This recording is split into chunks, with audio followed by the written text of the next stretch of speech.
Shalom,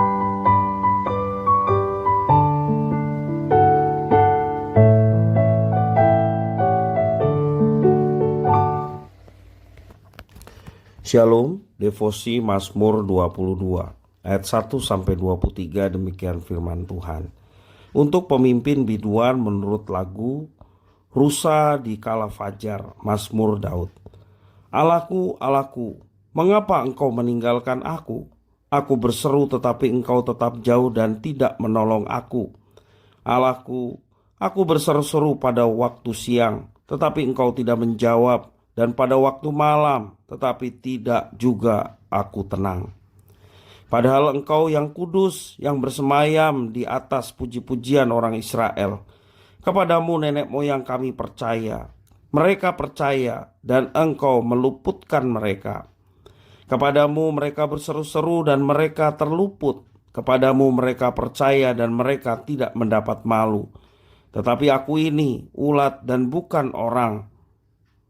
Bagi manusia dihina oleh orang banyak. Semua yang melihat aku mengolok-olok aku. Mereka mencibirkan bibirnya, menggelengkan kepalanya. Ia menyerah kepada Tuhan, biarlah Dia yang meluputkannya, biarlah Dia yang melepaskannya. Bukankah Dia berkenan kepadanya? Ya, engkau yang mengeluarkan aku dari kandungan, engkau yang membuat aku aman pada dada ibuku. Kepadamu aku diserahkan sejak aku lahir, sejak dalam kandungan ibuku, engkaulah Allahku. Janganlah jauh daripadaku, sebab kesusahan telah dekat dan tidak ada yang menolong.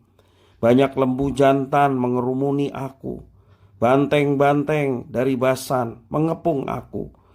Mereka mengangakkan mulutnya terhadap aku seperti singa yang menerkam dan mengaum. Seperti air aku tercurah dan segala tulangku terlepas dari sendinya. Hatiku menjadi seperti lilin, hancur luluh di dalam dadaku. Kekuatanku kering seperti beling. Lidahku melekat pada langit-langit mulutku, dan dalam debu maut kau letakkan aku. Sebab anjing-anjing mengerumuni aku, gerombolan penjahat mengepung aku. Mereka menusuk tangan dan kakiku.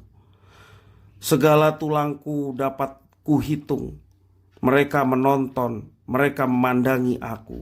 Mereka membagi-bagi pakaianku di antara mereka, dan mereka membuang undi atas jubahku. Tetapi engkau, Tuhan, janganlah jauh, ya kekuatanku, segeralah menolong aku. Lepaskanlah aku dari pedang dan nyawaku dari cengkraman anjing. Selamatkanlah aku dari mulut singa dan dari tanduk banteng. Engkau telah menjawab aku.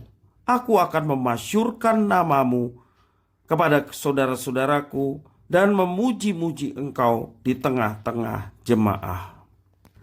Demikian firman Tuhan. Pergumulan hidup senantiasa terjadi dan dialami orang percaya. Sebab Yesus pernah mengatakan bahwa tekanan dan pergumulan iman akan dialami oleh para muridnya. Seperti di dalam Markus pasal 4 ayat 17. Bagaimana sikap hati dan hidup orang percaya saat menghadapi pergumulan iman? Mazmur 22 adalah buah perenungan Daud saat ia menghadapi pergumulan iman. Di satu sisi ia mengakui bahwa Allah Maha Kuasa. Namun pada saat itu Allah terkesan berdiam diri. Mazmur ini menyingkapkan dengan jelas bagaimana seorang percaya berseru kepada Tuhan dalam pergumulannya. Ia berseru tetapi tetap menyadari bahwa Allah berkuasa dan akan menyelamatkannya. Keadaan seperti itu dapat menggoda orang percaya jatuh ke dalam jurang keputusasaan. Namun, Daud mengajarkan untuk menengadahkan iman ke surga, ke tempat di mana Allah berada. Ia melihat bagaimana Allah tidak pernah meninggalkan umatnya pada masa yang lampau, dan bagaimana mungkin ia akan meninggalkan kita saat ini. Untuk sementara imannya dikuatkan, namun perasaan dapat menggoyahkan iman. Maka pemazmur mengajak kita melihat pada fakta, bukan pada fenomena. Tuhan Allah adalah penolong umatnya sejak saat mereka masih tidak berdaya sebagai seorang anak atau bayi.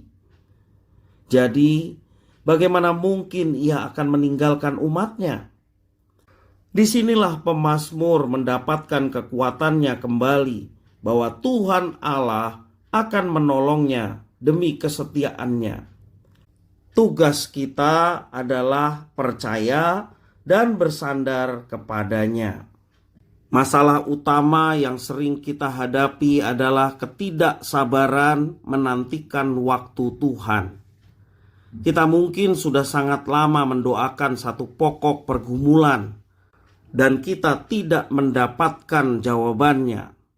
Sebagaimana pemazmur, kita bisa mengatasi kegalauan pergumulan kalau kita berani bersandar kepada Tuhan Allah.